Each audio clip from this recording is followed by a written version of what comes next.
In a week filled with escalating tension and long-buried motives coming to light, General Hospital shifts into overdrive as two key storylines threaten to unravel the balance of power in Port Charles. Sidwell, a man whose ambitions have always danced dangerously close to destruction, finally finds his path to domination blocked, not by brute force, but by the one woman who refuses to bow to anyone, Tracy.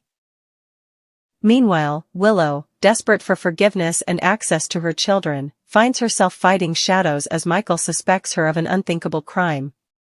The emotional fallout of these twin stories ripples across the entire canvas of Port Charles, tightening alliances, breaking families, and pushing everyone to their limits. Sidwell's downfall began long before the public even sensed a shift. He had spent months orchestrating the quiet dismantling of Tracy's empire from the inside, building a coalition of discontented allies, strategically poisoning partnerships, and embedding operatives in every financial corridor she controlled. His goal was never simple revenge, it was total annihilation of Tracy's legacy, stripping her not just of power but of identity.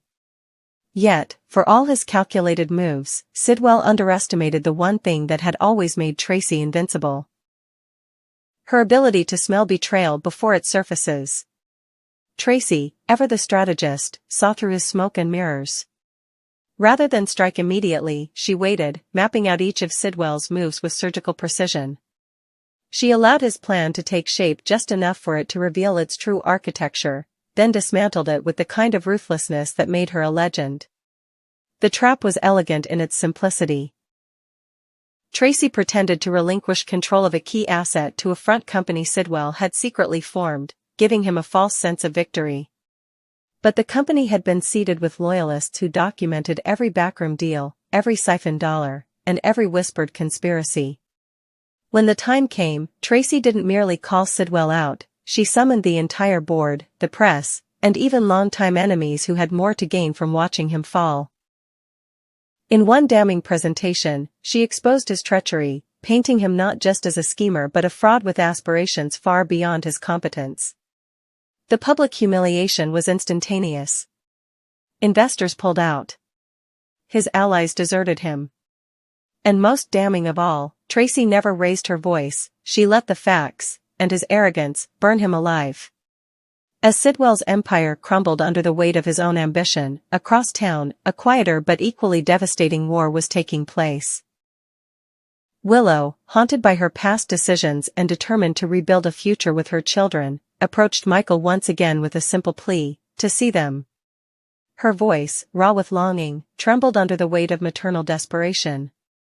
But to Michael, her return was not a moment of healing, it was a threat. In the weeks leading up to her reappearance, their daughter Daisy had vanished. No ransom note, no trace, just a void that left the family in panic. Michael, consumed by fear and rage, couldn't ignore the timing. To him, Willow's reemergence felt less like fate and more like strategy. Willow's past didn't help her case. She had made mistakes, deep, unforgettable ones, that Michael believed could resurface at any moment. Her unstable emotional state, her recent disappearance, and now her sudden interest in Daisy all pointed to a motive that Michael couldn't ignore. Even as Willow sobbed and begged, he saw only the mask of someone who had something to hide. And so, instead of embracing her, he pushed her further into isolation, threatening legal action if she came near the children again without proof of innocence. The heartbreak in Willow's eyes was not theatrical, it was soul-crushing. For all her flaws, she knew she hadn't taken Daisy. But proving it would require more than tears. It would require unraveling the real story behind the child's disappearance. As suspicion poisoned what remained of Willow and Michael's fragile connection, an investigation quietly began. Diane, who had remained one of the few impartial voices in Port Charles, offered to help Willow clear her name, not because she believed in her entirely, but because she believed everyone deserved a defense, especially when the stakes involved children. What Diane uncovered was a trail of inconsistencies that hinted at something far darker than a mother's misjudgment. Daisy's last known location had been the park near the East Pier, a place routinely surveilled due to recent cartel activity. Security footage mysteriously cut out at the precise time Daisy vanished. Witnesses who were once eager to talk suddenly became unreachable. All signs pointed not to Willow, but to something larger, more organized, and far more dangerous. Back in the corporate trenches, Tracy's victory over Sidwell wasn't without collateral damage. The scandal left several departments in limbo, and not everyone was willing to celebrate her win. Ned, her son, questioned whether the spectacle had been worth the internal damage. Brooke Lynn, whose own business ventures had been entangled with some of Sidwell's shadow dealings, found herself being investigated by the press and forced to defend her role. The Quartermain name, once again, was dragged through the mud, albeit for reasons beyond their control. Tracy knew this was the cost of war. She didn't regret it, but she also didn't deny that her choice came with consequences that would ripple for years to come. Meanwhile, Michael, driven by equal parts rage and grief, began to unravel. His world, once so meticulously organized, was falling apart. The suspicion against Willow wasn't healing his wounds, it was deepening them. His relationship with Sonny, already frayed, broke entirely after an argument over whether Michael was letting anger cloud his judgment. Sonny, sensing something deeper was at play, began his own quiet probe into Daisy's disappearance, using connections the authorities couldn't touch. He didn't believe Willow had taken Daisy. But he also didn't know who had. Then came the break. An anonymous tip led Diane to an abandoned warehouse on the outskirts of Port Charles.